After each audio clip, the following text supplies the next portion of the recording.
biodiesel technology. It's limited to the amount of water and free fatty acid content that can be in the material, which is why soybeans, canola, jatropha, and palm oil are the most popular oils. However, and we'll talk about, I think we'll touch on today a little bit, the food versus fuel debate.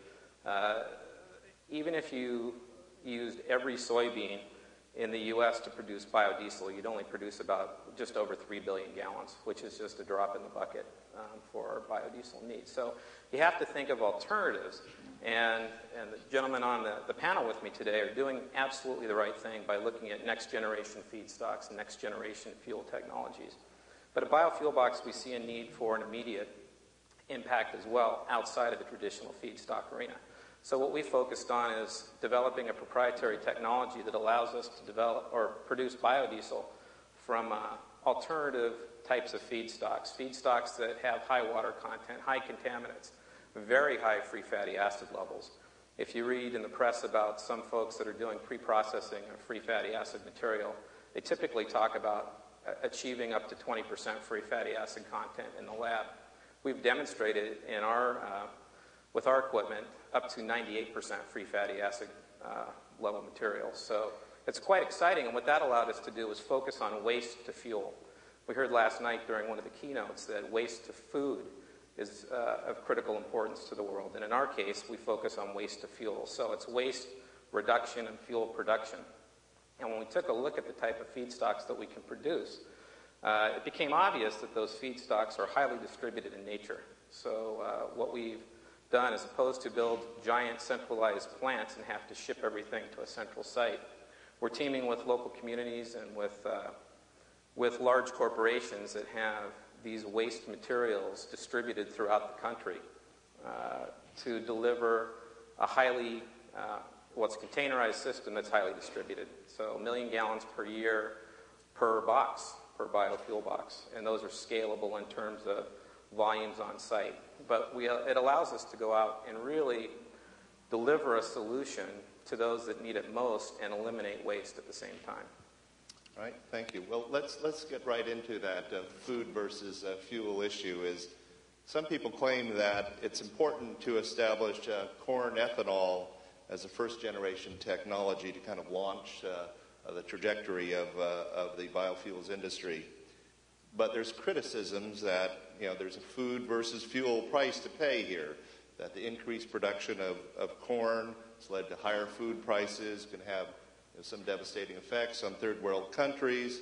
I think the DOE has come out and said there's limits on the amount of starch-based ethanol that can be produced in the U.S. I think they put it at about 12 billion gallons without cutting into the fuel supply. If you go offshore, you look at some of the sugarcane production, there's criticisms that it's causing deforestation and actually exacerbating some of the problems, environmental problems. Are these criticisms fair? Are there limits to these first-generation fuels? Anyone? John? I'll be happy to take the offshore piece of the question, and then one of my colleagues can do the onshore. I've spent probably 3 or 4 weeks now in Brazil over the last 4 months, and we're in the process of putting together a very unique partnership, the only one of its kind in the world, that actually focuses on king-to-customer chains. And I have focused a lot on exactly the issue of scale, and then the economic issue of scale and the total impact issue of scale environmentally. And, from my perspective, I'm not sure where the data comes from, because when you look at the actual cane capacity of Brazil, you're currently producing in less than about 2% of the available land to produce cane without touching any of the preserved space across Brazil, whether the forests close to the ocean or whether the rainforests inland. So I think about that, and I think it's an interesting argument. Facts would be a good starting point. And then we can actually talk about what's scalable. Because for me, it's scale at a competitive cost that I think can make a difference. And making a difference for us really starts when you start to talk about 100 billion gallons of possibility by 2017 as making a dent. The best forecasts today talk about 40 billion gallons by 2017 of renewable fuels. That's kind of interesting, but it doesn't actually make a real impact. So for me, it's scale without negative impact on the world, economics, so that you can, in effect, make a real dent without depending on government gifts. Okay. Does someone want to take a crack at the domestic portion of this, where it's largely a corn-based Sure, I'll take a crack at that. The Brazil case is great because I think that is a case where in that location it makes a lot of sense. I think in the United States, if you say and look at it and say, how much land mass do I have? What's my yield per acre? And then you look at the new cellulistic approach coming in that's going to triple or quadruple that from the standpoint of where you're going to be 1,000 gallons per acre versus 60 to 100. You're getting some of that same scale in Brazil from cane. And that's the same thing. I think you need to model off of that when you come to anywhere else and say, if I can't get to that level, then I'm probably not sustainable. And today, corn is not at that level. And I think that's what I look at, not whether it's food or fuel. It's just what it takes to be economic, to be able to drive at $45 a barrel of oil to produce it. You've got to get those same kind of economics in cane, and it's going to take a change from corn and take a technology breakthrough and get more out of every acre, and not corn acreage.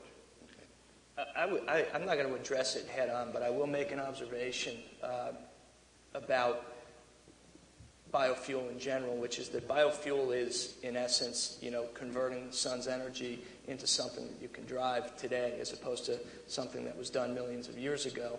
And for that very reason, it's clear, and again, this goes to what both John and Robert said, the Tropic of Cancer to the Tropic of Capricorn range is an area that has tremendous promise for a lot of things, for growth of a lot of feedstocks and for growth of algae and for really growth of a lot of things. And I think that at the end of the day, we do need to do things to protect our energy security in the United States. And to that end, there is a great deal of feedstock potential right here today.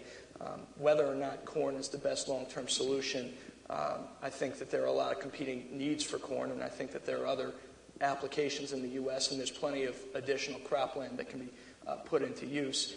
But as a general matter, I think that a lot of feedstock or a lot of development work is going to happen where sunlight's strongest. At the end of the day, that's where we get our energy from all biofuels.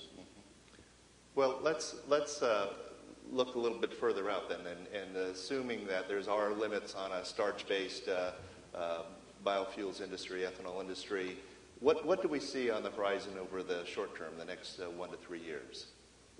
So in the short term, I think, at least from a biodiesel perspective, it's looking outside of the traditional pure oils to the really messy waste trap greases and the waste flows. Anything that contains lipid or oil material can be converted to biodiesel with the proper technology, regardless of water content or contaminants. And I think that's critically important. When I talk about 1 million gallons per year per box, the market size in the U.S. for the top 4 feedstocks we're investigating or we're working on is over 2.3 billion gallons of biodiesel fuel just in the U.S. alone, and close to 10 billion gallons worldwide for just the few that we're really focused on. So it's a huge market and can really make an impact, in addition to algae and all the other types of emerging fuels that'll be really, really critical. Anyone else? How about a little 1 to 3 and then extend beyond that? I mean, my biggest concern in the 1 to 3 is exactly what's happening with the petroleum markets and how it affects the incentives and the programs in place to help facilitate new technologies beyond the 3. We're in a very interesting time. It's really hard to predict where the economic markets or economic growth goes in general. Planning on subsidies, but subsidies and those sort of things are a way to get people introduced into the marketplace, to equalize some feedstock costs to start with, and phase out over time, personally. I think one thing the government could stay away from is we heard the word mandate. Mandate means a lot of different things to different people. I personally don't like mandates about what product or what fuel. I think the marketplace should dictate that. But I think mandates about biofuels in general are fine, but keep it technology and feedstock neutral is what we want to do. And I think that's what Stephen down at the end was implying too. That sort of thing is very positive, but keep away from specifying technology.